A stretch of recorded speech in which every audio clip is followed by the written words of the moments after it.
Champions trophy के लिए team India Dubai रवाना। 20 फरवरी को बांग्लादेश के खिलाफ टीम इंडिया का पहला मैच है। 23 फरवरी को पाकिस्तान के साथ मुकाबला। वुमेन्स प्रीमियर लीग में आज मुंबई इंडियंस और दिल्ली कैपिटल्स के बीच मुकाबला होगा। शाम को 7:30 बजे खेला जाएगा मैच। आपके प्रमुख केजरीवाल की बढ़ सकती है मुश्किलें। सीवीसी ने चीफ विजिलेंस ऑफिसर से केजरीवाल के बंगले की डिटेल की रिपोर्ट मांगी है। बीजेपी नेता विजेंद्र गुप्ता ने शीश महल में हुए भ्रष्टाचार को लेकर सीवीसी से की थी शिकायत। गुप्ता बोले सीवीसी को करप्शन के सबूत मिले हैं। शीश महल को लेकर प्रवीण खंडेलवाल ने केजरीवाल पर हमला बोला, कहा कि करप्शन का म्यूजियम है शीश महल। शीश महल को लेकर बीजेपी नेता सतीश उपाध्याय बोले, नियमों का उल्लंघन करके केजरीवाल ने शीश महल बनाया। बड़े पैमाने पर भ्रष्टाचार हुआ है, जांच से पूरा सच भी सामने आएगा। शीश महल भ्रष्टाचार को लेकर विजेंद्र गुप्ता का केजरीवाल पर अटैक, बोले कि केजरीवाल ने शाकाल तरीके की तरह साम्राज्य बनाया है, भ्रष्टाचारियों को बख्शा नहीं जाएगा। दिल्ली के मुख्य सचिव ने सभी विभागों से रिपोर्ट मांगी है। आप सरकार के दौरान गैर सरकारी नियुक्तियों को लेकर रिपोर्ट मांगी है। दिल्ली सीएम को लेकर बीजेपी सांसद प्रवीण खंडेलवाल का बयान, बोले कि पीएम मोदी जल्द ही दिल्ली का सीएम चुने जाएंगे। दिल्ली में कल ही होगी बीजेपी विधायक दल की मीटिंग। नए सीएम के नाम पर लगेगी मुहर। अगले हफ्ते बुधवार तक हो सकता है शपथ ग्रहण समारोह। दिल्ली में आज शाम बीजेपी महासचिवों की होगी अहम बैठक। बीजेपी अध्यक्ष जेपी नड्डा करेंगे अध्यक्षता। दिल्ली विधानसभा चुनाव में बड़ी जीत के बाद बीजेपी की पहली बैठक होगी। बैठक में संगठन चुनाव को लेकर भी चर्चा होगी। दिल्ली में सरकार बनाने को लेकर बीजेपी की कवायद तेज। पार्टी मुख्यालय में संगठन महामंत्री बीएल संतोष की ने की बैठक में दिल्ली बीजेपी के अध्यक्ष वीरेंद्र सचदेवा, केंद्रीय मंत्री हर्ष मल्होत्रा समेत कई पदाधिकारियों भी मौजूद रहे। पर्यवेक्षक और विधायक दल की बैठक पर बात हुई। अनुराग ठाकुर का बयान, बोले कि हम दिल्ली में एक बेहतर सरकार चला रहे देंगे, जल्द ही शपथ ग्रहण होगा। अनुराग ठाकुर ने आप पर हमला बोलते हुए कहा कि उन लोगों ने पिछले 11 साल में दिल्ली को विनाश के रास्ते पर ले जाने का काम किया है। बीजेपी सांसद रवि किशन ने दिल्ली के पूर्वांचलियों का जताया आभार, कहा कि उनका एक एक वोट बीजेपी को गया है। न्यू इंडिया कोऑपरेटिव बैंक के मामले में जांच तेज। बैंक के पूर्व जनरल मैनेजर द्वारा बैंक की तिजोरी लूटने की चौंकाने वाली घटना सामने आई।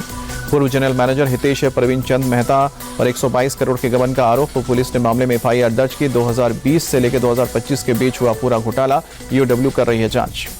मुंबई में दूसरे दिन भी न्यू इंडिया कोऑपरेटिव बैंक के बाहर खाताधारकों की भीड़ उमड़ी। खाताधारकों ने पैसे लौटाने की मांग की। आरबीआई ने कल बैंक पर लगाया था प्रतिबंध। अमेरिका से डिपोर्ट भारतीयों की अमृतसर में लैंडिंग पर सीएम मान की आपत्ति। सरकार पर बड़ा आरोप लगाया, बोले विमान को दिल्ली या फिर अहमदाबाद में क्यों नहीं उतारे, ये पंजाब को बदनाम करने की कोशिश है। बीजेपी का पंजाब के सीएम मान पर पलटवार। मनजिंदर सिंह सिरसा बोले, सीएम मान नौटंकी कर रहे हैं। पंजाब पुलिस की ट्रैवल एजेंटों से मिली भगत है। ट्रैवल एजेंटों ने पंजाब के लोगों को लूटा है। सीएम मान के आरोपों पर बीजेपी नेता तरुण चुग बोले, सीएम मान बेवजह बयानबाजी कर रहे हैं, वो बताएं एजेंटों के खिलाफ उन्होंने क्या कार्रवाई की है। चंडीगढ़ में सरकार के साथ हुई बातचीत के बाद बोले किसान नेता जगजीत सिंह ढलेवाल, अच्छे माहौल में हुई है बातचीत। 22 फरवरी को किसानों के साथ होगी अगली मीटिंग। केंद्रीय कृषि मंत्री शिवराज सिंह चौहान की अध्यक्षता में होगी बैठक। इस साल के बजट पर बोले केंद्रीय मंत्री किरण रिजिजू, बजट में विकसित भारत की नींव रखी गई है। इस बार के बजट से मध्यम वर्ग के लोगों को बड़ी राहत मिली है। वक्फ संशोधन बिल के समर्थन में आए बरेली के मौलाना शहाबुद्दीन रिजवी बोले कि मुसलमान इससे घबराए नहीं, मस्जिदों और मदरसों को कोई खतरा नहीं होगा। मौलाना रिजवी बोले, वक्फ बिल से मुसलमानों को नहीं भूमाफियाओं को खतरा है। वक्फ के रखरखाव के नाम पर गठित वक्फ बोर्ड के अध्यक्ष, सदस्य और संबंधित अधिकारी भ्रष्टाचार में लिप्त हैं। पश्चिम बंगाल के शिक्षा भर्ती घोटाले में शुभेंदु अधिकारी के भाई दिव्येंदु का नाम सामने आया। सीबीआई द्वारा हाईकोर्ट में जमा किए गए दस्तावेज में शुभेंदु के भाई का नाम। सपा नेता मनीष जगन अग्रवाल गिरफ्तार। सोशल मीडिया पर आपत्तिजनक पोस्ट करने के आरोप में लखनऊ पुलिस ने पकड़ा।